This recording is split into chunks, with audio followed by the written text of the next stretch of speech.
Hey, everybody. Welcome back to The Collective. We have another fantastic show for you planned out today. I am very excited. We got Corey rejoining us. We got a brand new face, Nick, joining us as well. And of course, Shaun's here every day too, so I can't forget him. I do want to let everybody know while I am excited to have these guests on, y'all should be excited too. Like the show, subscribe to the channel, hit the notification bell, do all that good stuff so you get your emails in the morning whenever we go live, which is, of course, every day. If you have any thoughts, questions, comments, anything at all, by all means, put them up in the comment section. And I would say, like, Winter Storm right here, but Winter Storm is here, so he can't comment. Good So morning, team. there you go. Thank you very much. I appreciate that. Today we are going to be talking about taking action. And I'm very excited to do that. But before we get into the conversation, I want to get an intro in from both Corey and Nick because it has been a little while. So let's start with Corey and then 10 to 15 seconds. Who are you? Where you come from? All that good stuff. Giver. Hey, Corey McGregor from Vancouver Island, British Columbia. Background is a first responder, police officer for, I think I'm into my 18th year. Father to young daughters and motivated to make myself better every day. Bam. I like it. Nick, what about That, yourself? that's a hard intro to follow. Nick Ige, born and raised Hilo, Hawaii, was in the American Army for about right under 10 years. A lot of that time was spent with 2nd Range Battalion. Currently a junior at Harvard College studying neuroscience. The goal is to bring validity and to destigmatize non-standard forms of therapy. Bam. This Harvard place sounds familiar. Yeah. Low end school, just kind Yeah. of like community college kind of thing. Havarti. We met Havarti, the College of Cheese. Right, right. Of course, that's what it Yeah. is. That's what it is. Okay, cool. Well, looking forward to the conversation. This is gonna be good. Let's get into this right away. Taking action. Here we go. What does that even mean? So, I have a little bit of definition. It says, to take action is an idiom that means to do something, to get involved, to act in order to get a particular result. I.e., if you want to get into a good university, you can't just sit around. You have to take action, study hard, do all your work, etc. If you want something done, you have to actually physically do the work.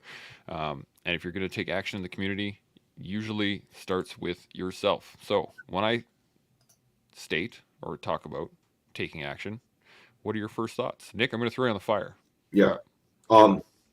It says it's almost a little cheesy. I have that standard kind of tattoo of "Here I am, send me," Isaiah 6:8, and the Lord said, "Who shall I send? Who will go? Who shall I send to defend my people?" And Isaiah said, "Here I am, send me." And like in standard young ranger fashion, I kind of get ridiculous tattoos, and it's right across my stomach. And the idea of like taking action, I think, translates to the idea of being like a man of action. And in those instances, it's like in these times of trial and these hardships, like be the one to go, be the one to volunteer and do the thing, whether you know what you're doing or not. It's kind of that old John Wayne quote. It's like courage isn't the absence of fear. Courage is doing the thing, all like while being scared. So like to me, the idea of taking action is like just do the thing, just go, just leap, trust in yourself, and just see what happens on the way in. I don't know if you guys ever remember. There's an old Vine and YouTube clip of this guy. I'm pretty sure he's Canadian, in all denim, and he's like riding the snowmobile and he's sending it off a jump. And he's like, "I'm still going to send it live. EC's a little busted up, but we're still going to send it." That's like I feel like the modern version of taking actions. Like even if things are busted up, even if you don't know what's going to happen, even if you don't know how you're going to land, just send it. Just go. Just get in there. Figure it out when you're in there, and just do the thing. I love it. Send it. Send it. That's a great line. Corey, what are you thinking? Pretty much echo what Nick said there. I don't know if I can say it much better than that, but especially with the denim comment. But I think that we find, especially in this day and age, that we're more observers than doers. And especially when it comes to things that we want, we sit back, we look at things, we try to figure things out. What's the best thing of doing? When really, honestly, if we just started when we were thinking about it, we'd already be halfway done. We'd be one of those people that we'd be looking for advice to on the internet or talking to people because we're the actual ones doing it. So Could not agree more. Shaun, first thoughts? Well, my first thoughts are always based on what the guests have to say, and my first thoughts are this. Taking action is obviously action-based or putting out effort, putting out results. But I think that sometimes it goes a little bit wrong in the sense of, I think, first of all, you've got to sit down and categorize yourself as a man of action. Tier 1 operators, generally speaking, like to think of themselves as action men, or that's what I used to think. I'm an action man. And so it sounds a bit cheesy, as Nick said, but when I was growing up as a young kid in England and then moving over to Canada, action man, it was a character, and I thought it was pretty cool, and I wanted to get me some of that. And so what I told myself was, I'm a man of action, I'm an action man. And so I think maybe first things first, you've kind of got to sit down with yourself and categorize yourself as an action man before you start taking action. I think you can bumble your way into action. I think you can action, and then eventually realize that you're a man of action. But I think if you start up with truly sitting down with yourself and calling yourself, I'm going to get me some action because I'm an action man, it's not a bad way to start. That is a great way to start. Nick, I'm going to come back to you. What do you think on that? Yeah, when you started talking about that, what it reminded me of is back when I was a ranger, we used to do this thing every training set called TSTs, time-sensitive targets. And it normally would start with we call like a jump and hump. So you jump in, we'd walk, we do some kind of assault this is all training, on a training compound. And while we're there, we get a fragging mission immediately. Like, hey, we got a thing, we got to move now. Time on targets is an hour and a half. Load up the gear, every top off mags, hop in the bird, we'll plan on the bird. And it's hectic, it's frantic, and then you just become like actions. There's action.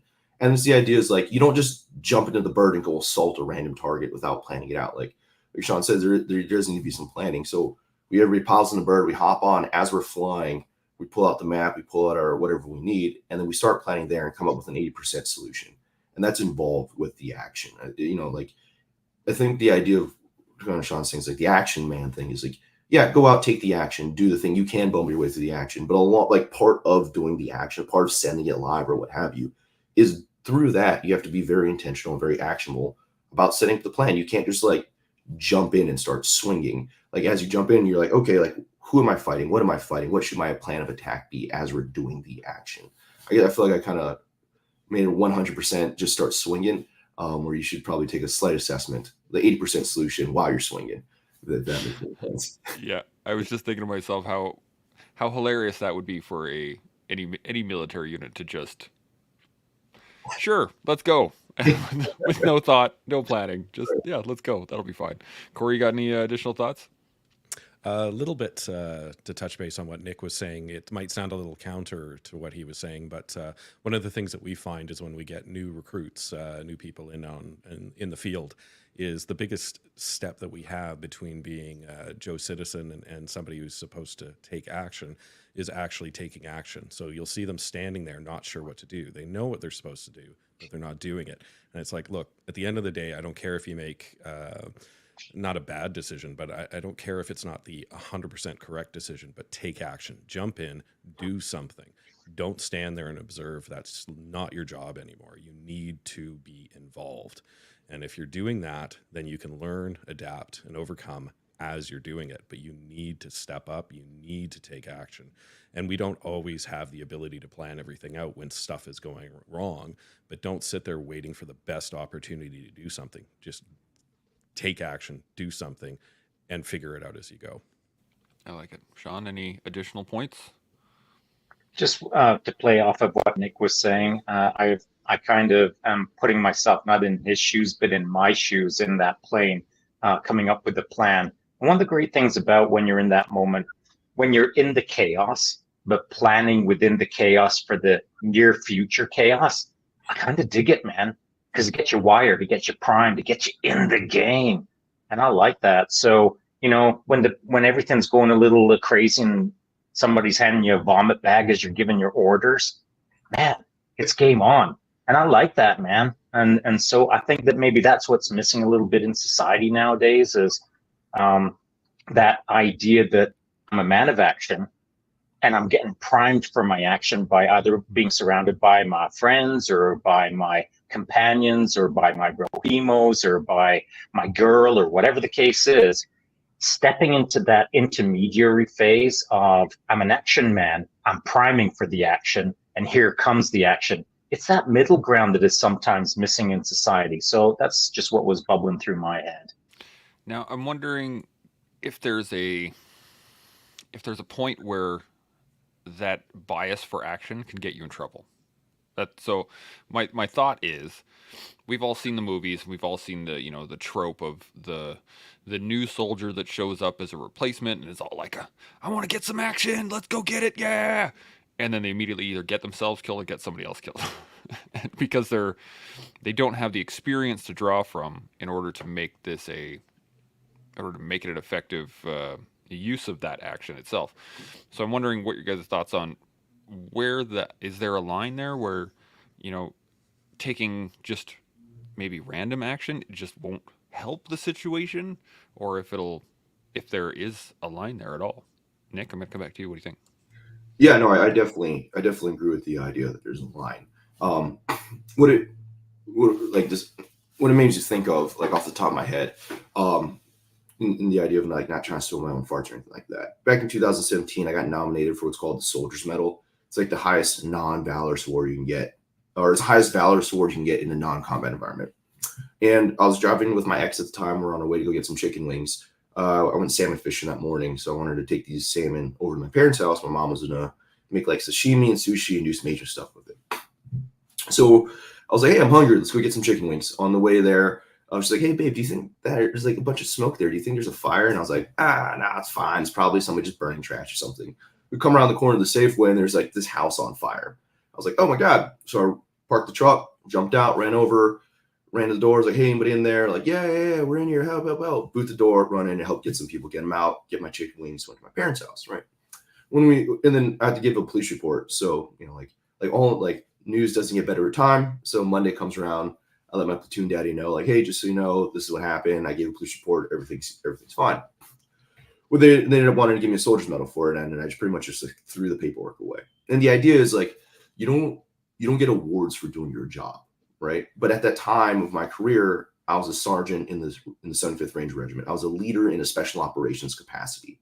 So it's like I wouldn't have been able to do that or been in that position of like, hey, let me go run in there and do this stuff, and let me just act randomly, kick open a door, help people out of house fire, then eat chicken wings and go on with my life if I wasn't at that level already. If I was like a brand new E1, E2, like I probably would just gotten myself killed and everybody else in there killed. I wouldn't have had the history, the skill sets, the knowledge base of experience to stay calm, cool, collected in that situation and actively go around there and be of help. So I definitely think there's a line. Like, there's a line in the idea of like, if you are a new guy, you might just get in the way. You actually might get people killed, but like the positive intent is always there.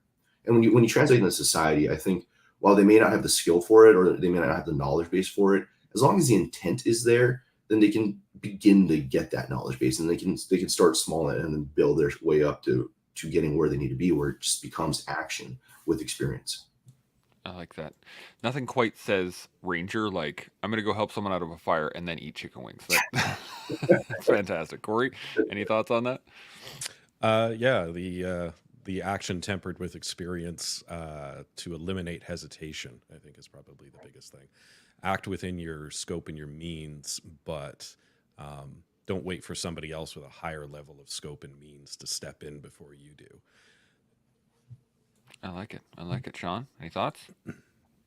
Yeah, I think that, the movies, they do portray that caricature, but I think where they kind of get it wrong is whenever there's deployment or whenever there's, a fire in front of you, generally speaking, there's usually someone next to you.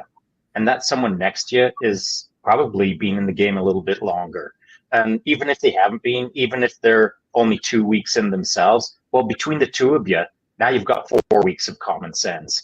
And so I think that, the movies portray a outlier situation, whereas in reality, I believe that whenever these kind of things start unfolding in front of us, there's always going to be someone there to help you get squared away, or between the 2 or 3 or 10 of you, you're going to get it all squared away by putting your heads together and maximizing what limited or major talents that you've got to get the job done. So whether it's in the military or whether it's out on the civilian street or out in a civilian population, I feel that it's rare that a lone wolf superhero jumps in and kicks that door in and gets things sorted out. Usually it's a couple neighbors running over to see what all the screaming is about, and maybe two or three guys or two or three girls jump in and kind of sort the situation out. So I think that it's a bit of an outlier situation in the movies, if I'm being honest. That makes sense. Now, I want to take this in a bit of an interesting direction here. I've heard this before, and I've heard it through many things that require action within a system. And not only the military, but I've heard it from all kinds of people, was, and I'm going to quote this, "I'm not in a position to change anything." And so I've had friends of mine who've complained about said system or said organization or whatever it was, and say, well, and I'm like, okay, well, what are you doing to change it? And they say, well, I'm not in a position to change anything. So I just, like, there's nothing I can do.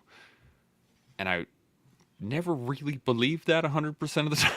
When I was younger, definitely. It was an easy excuse kind of out. You could very easily just say, oh, well, I'm a private. What am I going to do to change anything, right? But I'm wondering what your guys' thoughts are on when, say, the system is set up a certain way and you want change.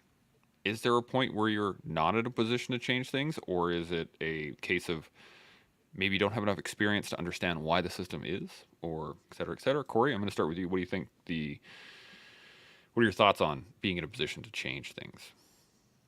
Oh, yeah. I think that no matter where you are within that system, you have the ability to affect that system. Now, I think the difference is how visible it is. So you take 20 grunts and they're all working towards a goal. They're probably going to accomplish that goal. Now, could one grunt do that goal on their own? Probably not. Take somebody in a position of authority or power above them, they're probably going to have an easier time, and they won't need 20 of them to get it done. But you're going to have an ability to affect change if you want. You're coordinated and you're clear as to what that change is. I like that. Nick, any thoughts? Yeah, I couldn't agree more. Where my head went initially in the idea of like one person you can feel kind of stuck is you can always change yourself. You can always work on personal self-development. And then through being that like individual beacon, kind of that guy, like, you know, you're all brand new kids, you're all E1s, E2s, you're all just bold and scared. By being that guy that works on himself, builds some character, works on his personal development, kind of changes himself internally where he may not have a lot of change down there at the bottom, he begins to like be a beacon of change to those around him. You know, I've seen it as an E6. I'll get a batch of brand new privates and you see one kid who's like definitely stands out different. And then through him constantly striving to be better and changing himself, he starts to change the tone of those around him. And then that in itself will begin to change the organization in the bottom up type of examples. I like that a lot. Shaun, thoughts? Yeah, my thoughts are that for sure, no one's ever going to change anything if they've never been told that they can change things. And so maybe, you know, as young bucks, when I first got in, no one reinforced to me the idea that irrespective of how many days you've been in the military, you can still kick ass. Like, I was being taught to kick ass, but no one was telling me that I was capable of kicking ass. Does that make sense? The weird sort of middle ground between I'm being taught to do it, but no one is telling me that I'm capable of doing it. Like right now, on day 1, day 10, day 1000. Day 1000, you know you can, because you've learned it through experience, because your outcomes demonstrate to you, to yourself, that you are able to create change.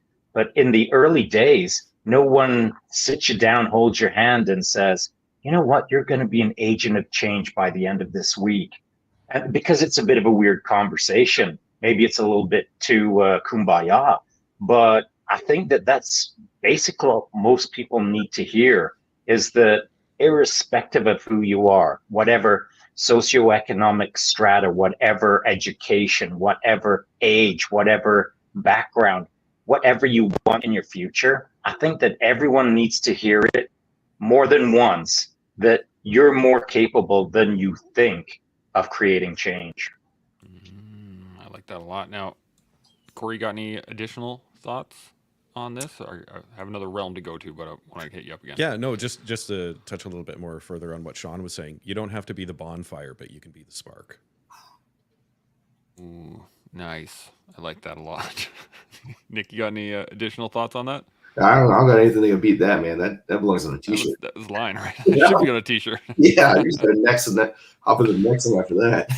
There you go. So I guess my thought on this is like, do you think it just has the ability? Do you think it is about the understanding of patience in general? So like, if I want to take action within a system and I want things to change, ideally I want them to change right away, but that's a rarity. Like that may not happen.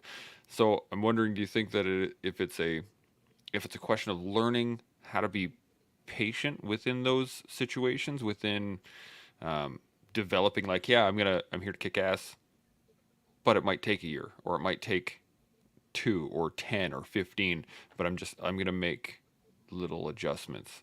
Or do you think that even early on in someone's career that they have the ability to make large scale changes quickly? Corey, I'm gonna come back to you. What do you think?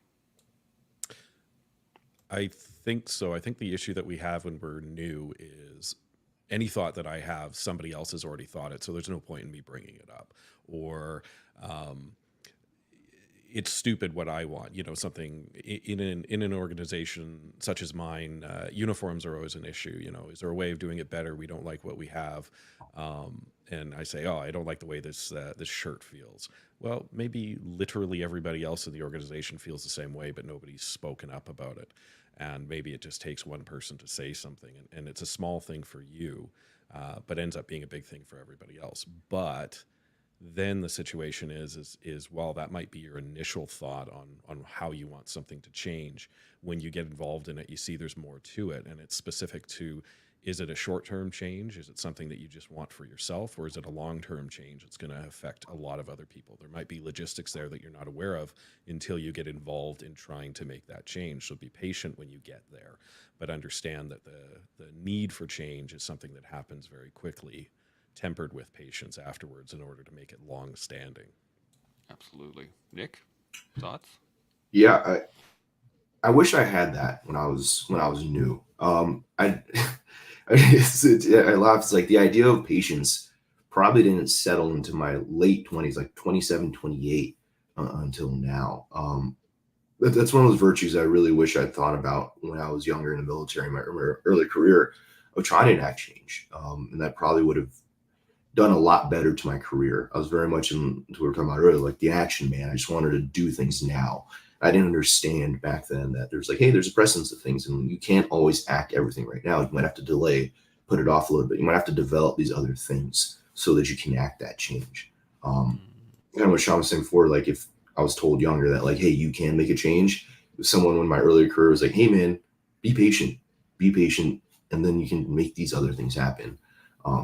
Probably would have made my life a lot easier in the long run, Would have learned a lot more lessons, and not exactly the hard way of smashing my face into a wall.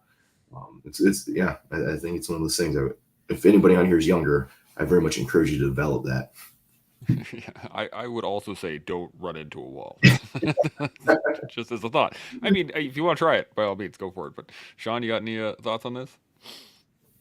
No, I think that, well, yeah, I do. But first of all, I just want to say that I was Nick, I guess, because that's how I kind of ran my program as well. And I wish someone would have sat me down and explained to me the value of patience. But I was eager. I was a keener. I wanted to get her done right now. I wanted to get her done yesterday. And so I had a certain velocity. I've always had a certain velocity. And maybe when I was young, someone could have helped me shape that velocity in a way that would have brought out some more positive changes for the system. But I think that I'm going to throw something at you guys just as a general, not a theoretical model, but perhaps concept. And so I think that as young bucks, or maybe in our first year, we all tend to be eager. That's generally the way it goes. And we're eager to create change within ourselves. We're eager to get bigger, better, faster, stronger. We want the system to keep up to us, even though we're not keeping up to the system. And so I think that there's ways to create change at any level that you're in, 1 year, 2 year, 10 year, 20 year, whatever the case is, raw recruit all the way through to tier 1 special operations. I think that there's ways to create change at all of those levels that are actual agents of change that are actually notable at that level. But as a tier 1 operator, when you look down at the raw recruit who's thinking he's just designed a new way to polish boots and he's an agent of change. Well, in his mind, he is or she is. And they're kind of making a little bit of change within their section or within their basic training recruit platoon. So you are making change, just not at a tier 1 level. And so I think the levels to the game have all the opportunities of creating various forms of change that are notable for you in the particular point in your either career or in your life trajectory that can be notable, not just for yourself, but those around you. And so I think you can make change if you observe the level that you're at and have patience or have satisfaction that, you know, your new way of polishing boots is helping your platoon. And that's cool enough for now, because by doing that, by realizing that those big changes on how to polish a boot are helping your pals, well, now you're learning how to play the game right.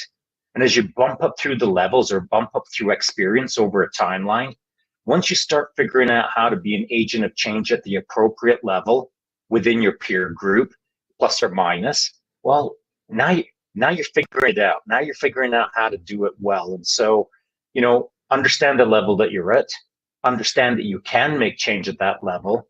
Just don't try to do it at the wrong level, I suppose. That is a very good point, Corey. Any thoughts? Change for the sake of change isn't always necessarily good. So if you're interested, you're eager, and you want to make a change, and you see something that you think is needed, make sure after you've been allowed to make that change, hopefully you have supervisors or people above you that are going to let you make that change, or at least attempt it, that you do that after action report. You run it through, and don't get too attached to a particular type of change just because you spent a long time making it. If it doesn't work, it doesn't work. Run it back through, see what worked, see what didn't, discard what didn't, and continue on. But don't just make change for change and then look around at everybody and say, see, look at the action that I'm taking. I love that. Nick, you got any thoughts? Yeah, the don't make change for change. I wish some of my officer corps knew that or heard that beforehand. But to what Shaun was saying, I really like the idea of like understanding where you're at and making change at your level. I think that's a very important thing. I'm sure we've all kind of seen it before, or at least in my old organization. Sometimes the sergeant major or the commander, the battalion commander, would kind of have the open to troops and kind of let everybody voice their opinion. Right? And it is quasi-political stunt, and the idea that he just wants to say like, yeah, I'm open, I have an open door policy, and everybody, sorry, that's a radiator. I live in New England. It's just the radiator thing. You can't do anything. I've tried so many times. Sometimes it just decides to be a monster in the middle of the night or in the middle of a podcast. I apologize. It's all good. That's awesome. But yeah, so like when the command sergeant major battalion commander is doing something like that, like, you know, if you're a brand new private, you shouldn't be like, hey, sir, I think the way our, you know, whatever, mass level, battalion level tactics needs to change. But at the same time, like, good ideas and innovation does come from the bottom, because at the end of the day, like, the dude at the top probably isn't in there in the trenches, in the shit, what have you, dealing with the everyday minutia. So it's like this. I find it very interesting, this idea of like, know where your level is, know where your sphere of influence is, and kind of work to stay within that and change what you can in there, and don't try and affect the things greater or larger than you. But at the same time, like, you know, where I was in the military at times, like, I would be so far removed in certain things, certain taskings, and I was stuck in the old way of like, this is how we do it. This is how it's always been done. This is how you always will do it. Whereas a kid who's smarter than that, a kid who's a degree of mechanical engineering from Michigan State, and he would always be like, hey man, I don't think this is a great idea. And in the beginning I was like, F you, you're a private dude, just shut up and do what you're told. To then it became like, oh, you're actually like very intelligent and have a degree in mechanical engineering. Maybe just stop smoking and pay attention to what you're actually saying here. And it made all of our lives easier, you know, like whether it been kit loadouts or whatever we're doing. And it's just very interesting. Like I guess if you're going to voice your opinion, you should probably soundboard against your buddies first. Ooh, That is a great thought. I 100% agree. We got this comment in. Salty Drink jumped in here. Morning, all. Good to see you. And he says, people need to mentor the idea that solutions can come from anywhere, just as to what you're saying, and that the best solutions come from guys doing the job at the time. We mistake individual and team changes for the benefits that they can have for an organization, but we also need to promote the freedom for members of organizations to provide those solutions in a manner that isn't met with apathy. And to that point, there was a PER point, like a evaluation point when I was in the military, that for leading change, and that usually meant you got that tick in the box for like creating a new way to do PT or changing the timing, or like it became like almost a puff piece of just like you did something cool, leading change, check, good to go, versus actually leading change instead of like taking the time to listen to the people on the ground. Yeah, Shaun, you got any thoughts at all on anything so far? Yeah, I do. And so I think the Salty Jinx raises a good point. And that can be it was frustrating for me. It can be a frustrating thing, irrespective of what level you're at, if you're an out of the box thinker, which I had a bit of a reputation for. And so when things aren't, when people aren't picking up what I'm putting down, sometimes it devalues your sense of not just who you are, but your sense of worth as in regards to your ideas. And so it can start kind of not crippling your desire to think outside of the box, but it can kind of slow your roll a little bit. And in my opinion, anyone who's an out of the box thinker is my best friend all of a sudden. And I am pouring gasoline on that fire, because some of the best ideas I've ever seen have come from people who have surprised me by their out of the box thinking. And I mean, to improve a system that is somewhat static to some degree, you really need to come at it through a variety of different angular velocity trajectories, slow and fast, from a 360.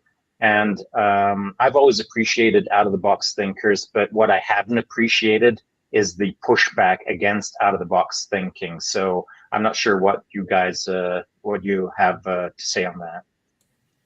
Nick, what do you think? Yeah, no, I mean, as someone who used to do a lot of pushback on out of the box thinking, it's, I don't want to say I've had like a awakening or revolution in my life, but where I stand on that these days is I like to say I'm a collector of weirdos. And the idea that no normal person has ever changed the world. It's the weirdo. It's the dude who's just like, looks around, like, I don't know, man, I think it's all kind of stupid. Like, why don't we try it this way? Right? Or the guy who's willing to kind of look stupid to do the thing in the way that he sees fit. And you know, in my own personal life, especially being here at school at Harvard, there's a lot of weirdos, man, and they're not always like my cup of tea of weirdos. But I think it's the idea that if I had paid a little more attention, and this is something that I struggle with personally in my own life, is like the idea of that out of the box thought that kind of comes up, like the self censoring. You know, sometimes you would be doing something, you hear something, and you're like, you have this little twinge of an idea pop up. And that's the out of the box, the creative, the like, oh, this is what I would do if I couldn't pay attention to it. And then I normally would like used to stifle that down. Just like, no, dude, like, hey, we're trying to fit a box here, we're trying to fit a mold, we're trying to be, you know, the square in the square peg. Whereas nowadays in you know, the current life and the current situation I'm in, I find that the out of box thinking is what's allowing me to succeed. And then when I go out of my way to collect the weirdos and find these weirdos, I'm like, dude, I like your weird, dude. That's super interesting. It's been nothing but a plus to my life. And I've been able to go on these fun adventures and look and change my perspectives in these very interesting ways.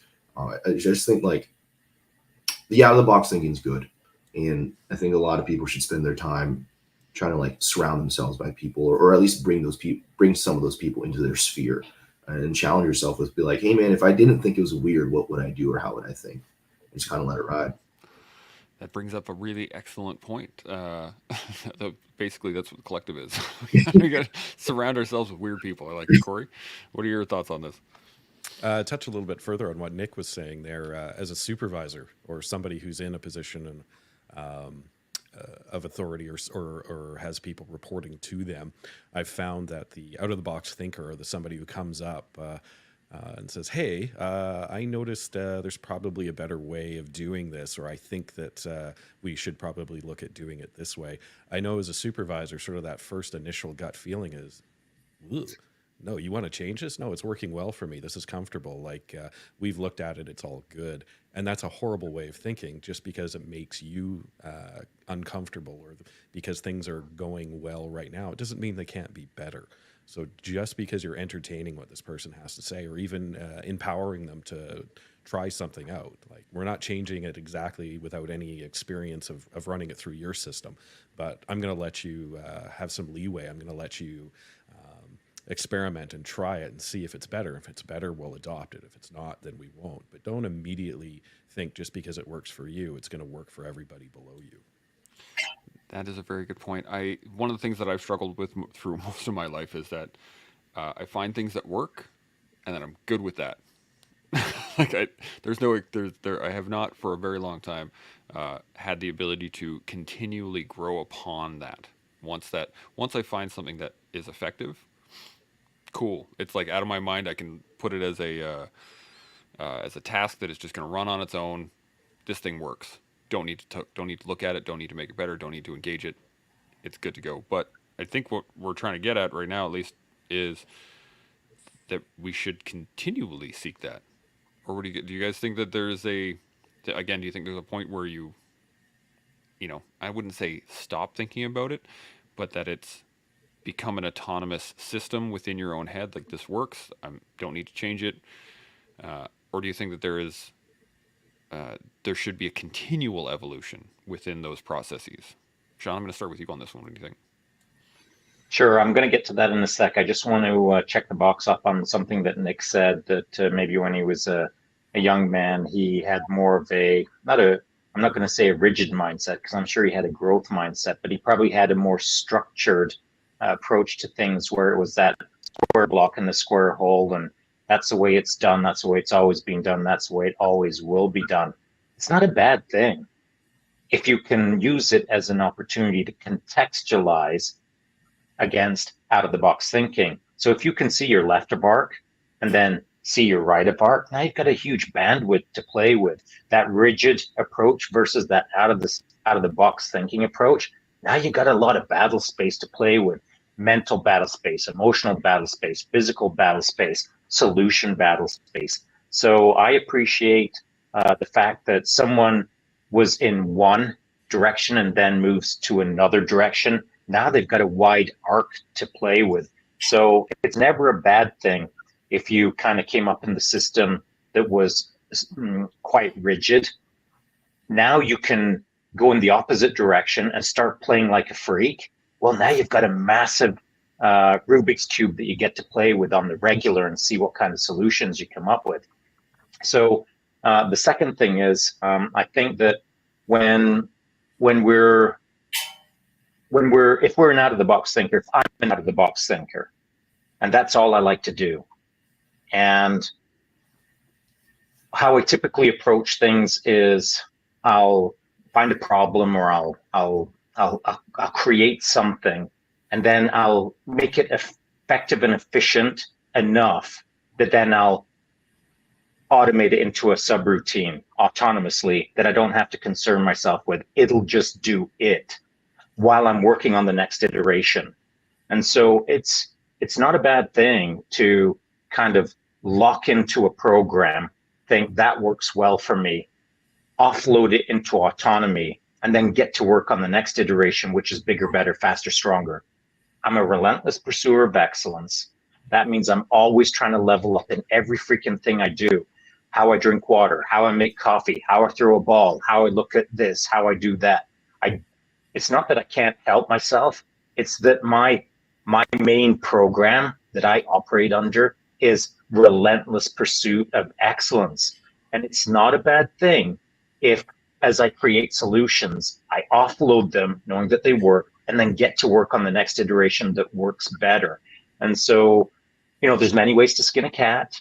And I suppose a person can figure out how to do something I consider as reasonably well, and then lock it in like that's the best solution in the world, and that's always going to work for them. And I respect it. But I think of that, and I'm going to say it, I'll regret it as well. I think of that as mediocrity.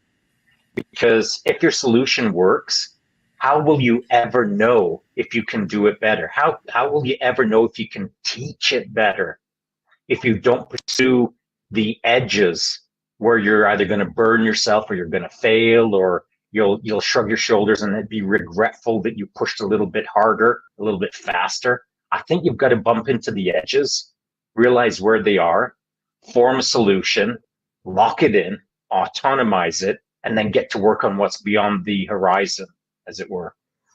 I like that a lot. Nick, thoughts? I really like the idea of bumping into the edges. I always make the joke. It's like somehow I just continually fell upwards.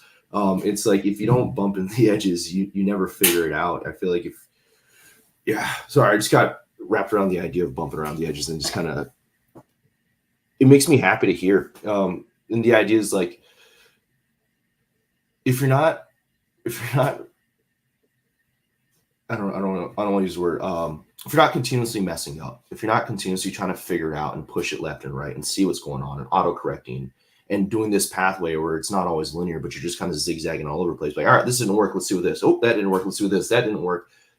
In my own personal opinion, in my own personal experiences, like, that's where I didn't grow anymore. I found that I would just get stuck in a singular track. And then once I just like, all right, that's the way I do it. We're just gonna let that fire and forget and do the thing. I very rarely began to push into the next boundary, and very rarely began to push myself forward. In like the most cheesy way, there's a quote that I keep on my desk. It's, there are only two mistakes one can make along the road to truth: not going all the way and not starting. And the idea is like, once you kind of develop that road to pursue excellence, or just to get outside of mediocrity, from there, it's like the only thing you can do to really mess up is not finish. So then from there, it's just like anything you do within that space is progress. And, bouncing around, making mistakes and going from side to side, hitting those rails, I think is a key for progress. Absolutely. Corey, thoughts? I think that touching base on mediocrity and pushing to the edges, don't get caught up supporting a decision that's a popular one. The popular one isn't always the best solution. Just because a lot of people come to that conclusion, often it'll be the comfortable solution that they'll come to. It's not the one that pushes the edges, because pushing the edges is uncomfortable. It's not something, because it could fail. The popular decision, the one that's straight down the middle, generally has the most amount of side to side ability to screw up. It goes a little bit off this way, we can bring it back. It goes a little bit off this way, we can bring it back. But the ones on the edges, the ones that maybe aren't as popular, really don't always have that huge bumper of ability to fail and recover.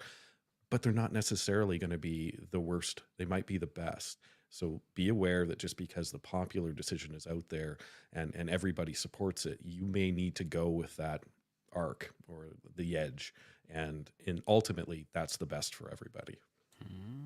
I like that. Shaun, you got any additional thoughts? I got a comment here I want to hit on, but anything else? Just real quick. I think that the other piece to this that I'm sure we're all aware of, and it's kind of come up to some degree, as Nick was stating, find yourself some freaks. Get on the freak train, baby. Get the freak team going. Because if you're kind of pushing the edge, you're sizzling on the getting frazzled out there on the edge of the event horizon. Well, guess what? You've probably got a freak next to you who's going to pull you back and say, bro, you're frazzling a bit. Let me frazzle for a little bit.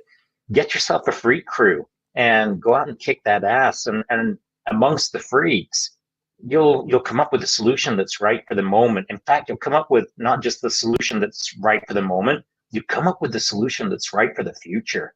I like that a lot. Any other thought, Corey or Nick? Any other thoughts on this before I jump into a comment? Yeah, I just couldn't agree more. I'm with it. I did a thing this last summer where I tried to double through hike the Grand Canyon. So one way it's 25, coming back is 50. And normally people break it up into 2 to 3 day hike. I didn't want to pay $120 for the shuttle back. So I was like, what do I run ultra marathons for if I can't just bang out a 50-mile ruck? So I just sent it live, and it ended up being like a lot. It's 27 hours of straight movement, 45 hours a week. But along the way, I met this other dude, and he was like, I look like me, kind of stocky. I look like this. I met a dude who does not look like this. Kind of long hair, rocker, kind of a music looking fella. And standard military kind of stuff. I had all my gear nice and tight. And I was like, oh, I'm marching, I'm doing my thing. This guy was gear everywhere, like non-standard stuff, just didn't fit the part, or we didn't look like we jive. And at this point, I'm like 20, or I'm already in the next period of darkness. And there's this dude behind me walking the same direction. And I looked at him. I was like, hey, what's up, dude? Like, what are you doing? And he's like, oh, man, I'm doing a through hike. And I was like, oh, rim to rim? He's like, no, rim to rim to rim. Little did I know it, as I've been doing my hike, thinking I was the only crazy dude doing this alone, there's another psychopath about like 5 miles behind me. And we've been trailing each other. And then on the way back, we ended up linking up. And weirdo, like he's a weirdo, I'm a weirdo. And we ended up becoming buds. And then to what you're talking about, the event horizon, the sizzling on the edge, as we're ascending back up the north wall, it's already into the next period of darkness. We're both fried out zombies walking along the thing, and we're like falling asleep as we're trying to ascend up the Grand Canyon wall, and there's no guardrails. And he just stops. He's like, all right, dude, we're falling asleep. Like, I don't want to fall to my death. What do we do? And I was like, easy, man. We'll just grab each other's packs, and I'll keep my hand on the wall. And as if I start falling asleep and fall off the wall, well, then you'll feel me pulling you off, and you just wake up, and then we just kind of keep doing that. He's like, good enough for me, bro. And he just sent it live. And it's like, when you're on the edge, like it's just like, it's always refreshing to find your other crazy, to find your other weirdo, another dude who's just like, hey man, we're going to send it to the edge. Let's just see what happens. And it doesn't always look like the dude you'd expect. And nor is it oftentimes the person you expect. It's oftentimes a dude who looks completely different from you, who acts different, completely different contextualized background. And he's just also like, hey man, we're just going to send it live and have a good time, bud. And it's just always a breath of fresh air. I truly enjoy those experiences. That's fantastic. Nothing quite like nearly falling to your death to make your life a little spicy, right? That's a good time. Corey, got any thoughts at all before I jump into this comment? I think it's a situation that if you're always surrounding yourself by dudes that look like you, that have their pack and their gear like you're going to come up with very similar solutions. So find the rocker, find the guy who's not like you, and listen to some of the stuff that he has to say, and you might find a solution that works. I like that. I like that a lot. It kind of goes into this comment too. Actually, Salty jumps back in here and says, "Our drive shouldn't be to improve things for us and the team, but to be a service to others in the group and organizations as we find solutions." And I think this is key in what we want to talk about. My thoughts were, making mistakes is a general fear, I think, for a lot of people out in the world, and it goes into what you're talking about, Nick, with falling asleep on the trail and not wanting to fall to your death. That would be a mistake, right? That would be a high consequence mistake. And within the military, within policing, within first responder organizations, mistakes made can have major ramifications.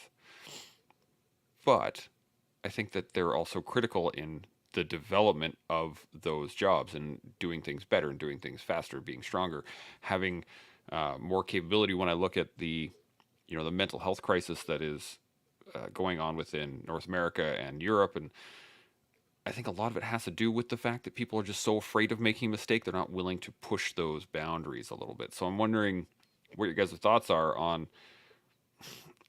how do we do that well? How do we push those boundaries, allowing for mistakes, but not going so far that people are going to get hurt, or you're going to have training accidents, or live issues in that regards. Corey, I'm going to come to you first. What do you think? I think making mistakes are a requirement. It's something that you should strive for. And I know that's a little strange, but it's not the end result of making the mistake. It's what did we learn from that mistake? If you're constantly striving to do things, you're never going to do it perfectly. You're always going to make a mistake. What are you learning from? What are you taking from it? The safety rails, for instance, I mean, sometimes you have to jump over them and you have to do things outside of the safety rails. You're going to make mistakes when you're out there because it's not clear and it's not defined. You're outside the rails. But when you're able to make those mistakes and you're in a situation where you feel comfortable making those mistakes and you're supported making those mistakes and you learn from them, you do it early enough on, you start gaining that experience that's really going to help you make bigger decisions. And again, I'm not talking about making a mistake for the sake of ignorance or arrogance. It's being brave enough to go, I don't know. Let's try it out and see what happens based off of what the knowledge that we have at the time, and to not walk it back afterwards and go, oh no, that wasn't a mistake. You can say, yeah, you know what, it was a large mistake. I'm not going to do that again. Here's why. Here's what I've learned. Here's what we implemented to make sure it doesn't happen again. I think it's a requirement. You have to try and make mistakes. Eventually, you're going to come across a thing that's perfect and good. I like it. Nick, thoughts?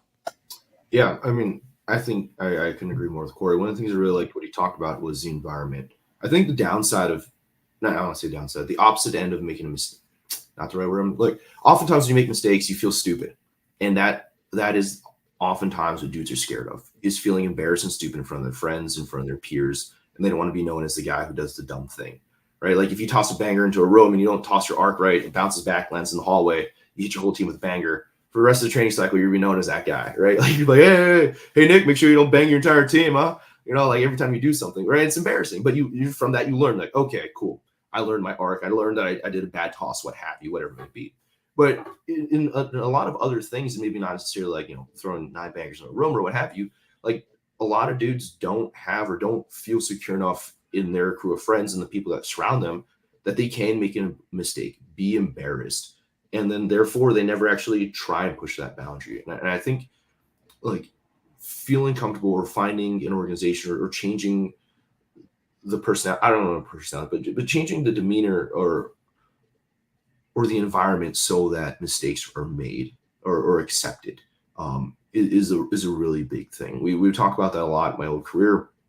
They'd always push like, make mistakes every training cycle. You're training. This is the time to make mistakes. But you make a mistake and get fired. And you say, well, do you want me to make mistakes or do you not want me to make mistakes? Because if I'm going to try something new and get fired, or everybody's going to rip on me and I no longer hold a position, maybe not fired from the organization, but fired and moved into a place I don't want to be in a non-leadership position as an insulter, what have you. And it's like, you're saying this one thing, but they never actually back their words and allow people to make those mistakes. And I just think it's incredibly crucial. Like even here within my friend group at school, we're always pushing each other to try and like mess up, right? Like, hey, dude, let's just see what happens, you know. And we want people to fail all the time with our friend group, whether it's, you know, and granted, I'm the old go so I always be like, dude, go talk to that chick, dude. Who cares if you crash and burn? Like, you know, going to talk to her, like you might actually learn something, you know, versus just never ever going out and making that leap. I just think it's fostering an environment to make mistakes and it be accepted, and everybody enjoys that with you, and then helps you grow from that. I think it's just beyond crucial. Yeah, 100%. Shaun, thoughts? Yeah, as Nick was saying, you know, I've been in that same situation myself where I'm encouraging a buddy, bro, just go over there and have a chat with her. What could go wrong? And you know it's going to go wrong because your buddy's never talked to a girl before, and you're all going to have a bit of fun with it, and that's the key. It's the environment that is set to support the dude. A little bit of hassling when he comes back, you know, a little bit of friendly poking, turn it into a game, so that he's not so crestfallen that he'll never ever talk to another girl in his life again. You got to play the game right with your buddies. You got to play the game within the game right. And so I think that there's organizations that don't do it as well as they could. They could do it better. And it's as easy as Nick's scenario of, you know, encouraging your buddy to go screw up with the girl that, you know it's not going to pan out, but you're all going to have a bit of fun with it. He's going to learn how to do it a little bit better as a group. You're all going to have a little bit of fun with it and learn how to do it better as a group. I think it's really key. The other piece that I'd like to say is, you know, one of the things that we try to do over here at the collective is kind of call ourselves out on our own nonsense. And so my first 24-hour solo mountain bike race that I ever did, and I've done 30 of them, is I about 12 hours in, I made a critical error listening to a professional, some advice that I shouldn't have accepted just before the race gun went off. I found myself on my hands and knees vomiting so hard that I was moving rocks just like a Monty Python movie. And, you know, back then it was a bummer, man, because I had to do the rest of the race hurling all over the place and it sucked. But now I can look back on it and have a good old laugh at my own expense. But more importantly, it ain't about me. It's about being able to tell the story and have a few laughs along with everyone having a few laughs at my expense, imagining me on my hands and knees hurling. And so no big deal. No one lost an eye. And I got to do a boatload more races after the fact and do pretty well. But I think what we've got to do is have the confidence that the group that we hang out in is going to have a little bit of fun with us, but isn't going to hold us so accountable that it's mean-spirited and it sucks to fail. And so that's what we try to do over here every once in a while, is call ourselves out on our own nonsense, just so that the community as a whole knows that, you know, we're all just dudes being dudes, trying to be good dudes, as it were. That's such a great line. Dudes being dudes, trying to be good dudes. It to this point, my nickname here, Big Bird, I've had to explain it a number of times. It comes from me jumping out of a plane and trying to fly my way back in, and I was like flapping my way, trying to get back into the plane. Didn't work. Luckily, the parachute did. But the the key thing is that I think, at least in my mind, the difference we're making here is not so much being able to make mistakes, but being able to experiment, because experimentation is pushing mistakes, right? You're just trying things to see if they work, and it's not really a question of if they don't work. It's just continually working or continually experimenting until something does work, and then you keep experimenting from there, right? But and I think that's, at least in my mind, what I'm catching from this development is that there is a line between mistakes and experimentation, and I'm wondering if you guys think that's accurate, you think it's on the line, or if if you got any other thoughts on it. Nick, I'm going to come to you first. What do you think? No, I think it's pretty much on it. Like, I feel like to experiment, you have to mistake. You have to make those mistakes. You're going to fail no matter what. So it's just like, really, I'm very fortunate here at the school. I'm part of like a startup R&D class, and literally the entire class just sets you, not, I don't want to say sets you up for failure. It creates a safe environment to fail. All they want you to do is to fail. Just go out there. Hey, you're making a pitch deck. Let's see your pitch deck. And then the whole class will watch your pitch deck and like, yeah, this is where you messed up, right? Everything. And it's not just like, hey, you're a dummy. This is where you messed up. The entire thing is a safety net, a safe environment for you to fail among peers, fail with structure, fail in front of an instructor, so that you can experiment and play with these things. And you're not graded on, you know, if you fail or not. You're graded on if you tried. And that's the entire basis of the class. And I think to truly experiment, to truly grow, you're going to make those mistakes and you're going to fail along the path. Absolutely. Corey, thoughts? I think that by never making a mistake and not experimenting, if you do happen to do something right, you're learning very little. When you think about science and talking to Nick and being at school and things like that, the failures are what really teach you. You know, you might learn 5 things from a failure rather than just one by doing it properly. If you're continually making mistakes because you're experimenting, you're really almost learning at hyper speed, as long as you're taking those lessons from those failures or those mistakes. I think the only true mistake is inaction and doing nothing. I 100% agree. Shaun, thoughts? Yeah, I've said it a number of times in the past on various podcasts. When I was young, I used to pursue wins. I thought the win outcome was the win, but at some point I started pursuing failure as the win outcome. And so I love failure, man, because it's the win. And I know there's, oh my goodness, Conor McGregor's coach, win or learn. I've forgotten his freaking name. Anyway, he coined the phrase "win or learn." I think it's a great phrase. It's a bit too loose for me. I'd like to define it a little bit better, but I think that you need to pursue failure, or I do, and I love pursuing failure. I love failing. It makes me happy. It's almost like a Christmas present nowadays. And maybe that sounds weird, but at 60, I love failing because somehow it pleases me. Whereas when I was young, it did not please me at all. And so maybe everyone who gets comfortable with failure at some point crosses a threshold into actively like getting stoked about failing.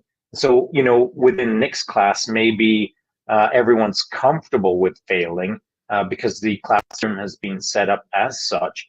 But does everyone get like freaking stoked when they hammer in? I'm curious. What do you think? Unfortunately, I think due to the Harvard setting, the stoke, if they are, it's internalized a little bit more. Yeah. I find that I'm a little bit more on the fringes of personality types with how outwardly expressive I am on things. But to what you're saying, Sean, it made me laugh internally to the Stoke level. It's my group of friends that I hang out with from the military. We all surf together, we all snowboard together. A lot of our outdoor and quote unquote extreme sports we do together. And some of the biggest celebrations we get is when a dude eats it terribly, when a dude falls on a mountain, Oh yeah. when a dude bails on a jump on a snowboard and just absolute yard sales his stuff everywhere. That's when you get like the biggest celebration, the biggest applause is like everybody's just stoked on it. Like, dude, that was wild. Like, absolutely. And then you go, you pick up your gear, like, when we go surfing, like try and make a crazy drop and pull in a barrel and just get like hatchet slapped in the head over the falls. Everything goes wild. And then everybody's like stoked cheering you on. And then when you go back again, which is even more like, oh my God, this is wild. Absolutely. And it creates such a fun environment of like, not only are they ecstatic to see you win, but they're even more ecstatic to see you fail and try again. And it just brings us so much like joy to the idea of trying to pursue funner things. Absolutely. Getting back at it is such a morale builder. Anytime you see anybody hammer in and then get up and keep going, that's everybody's gonna do well on that one. Now we are just over an hour now. First off, I really do appreciate the once my tongue starts to work, I appreciate the conversation. So Nick, Corey, really enjoy having here. I know, Corey, it is first thing in the morning for you. So, all right, quick question: are you going to go back to bed, or are you good to go for the rest of the day? That's the quick question. No, I think I'm up for the day. Yes, there we go. So, I really do appreciate the conversation. Lots of really good information here for anybody that hasn't been taking action. I think wants to, but let's get some final thoughts on anything at all that we've gone over today. Corey, any final thoughts? Back to the whole point about making mistakes. I want to be surrounding myself with people that are making mistakes. And the reason is, it's because if you're making mistakes, you've run into 100% of whatever it is you had: knowledge base, skills, abilities, ambition. You pushed yourself and you failed. And I want to be surrounded by people that are pushing themselves to 100% of what they can do. When you do something that works and it's always worked for you, you stop when it works. You don't ever go beyond that because you get comfortable. So I want to surround myself with people that are making mistakes. And I hope that people around me are comfortable making mistakes as well. Bam, just like that. Nick, final thoughts? Yeah, this one involves a little cursing, so I apologize. But one of my favorite quotes, and one of the things I've been trying to live by for the last few years, is give yourself the grace to fuck up, but don't be a bitch. Get back on the horse, and you have to ride. And the idea is like, these days you're going to make failure. If we are pushing as hard as we want to go, if we are trying to push the limits on everything we're trying to do, like you will fail. Like you have to give yourself the grace to fail, and you can't be too hard on yourself. But you can't wallow in that failure and wallow in that grace. Like you do have to get back on that horse, and you do have to ride again. You have to keep pushing that limit and keep going into the fray. So give yourself the grace to fuck up, but don't be a bitch. Get back on the horse and keep going to work. And since I've been doing that, it's got me into being an amazing place like this and having conversations with you guys, and I couldn't be happier. Outstanding. Next time we're gonna watch the language though. Shaun, final thoughts? Yeah, so I think that maybe to clarify my position on this for anyone else out there, I think it's cool to pursue winning. I think it's cool to want to be on the top of the podium. I think it's cool to do your best to have your best outcomes, and it all shapes itself up into a magical moment, a fairy tale moment where you're the king of the hill. I think it's good. I think it's good to experience those things, but that's only half of life. And if all you're pursuing is 50% of life, well, what about the other 50% where if you also pursue failures, now you're living 100% life? And I really think that that's the richest way to live life, is pursuing wins and pursuing failures. They're not mutually exclusive. You don't have to choose one or the other to be awesome. You can do both and be more awesome. I think to that point they enhance each other. I think that's the really key thing, is that if you are pursuing failures, the wins will come in time. I think that's one of the things that you taught me, Shaun, early on when we started, was the fact that if you just continually seek to push your limits every day, then the achievements will happen as a matter of process. It won't even be a thought. You just they'll happen anyway. But yeah, I really do appreciate the conversation. I don't have a whole lot to add other than the fact I would say learn how to experiment, build upon those experiments, and grow every day, which you can do with us here on the collective. We'll see y'all tomorrow. Chimo. Jimo. Gmo.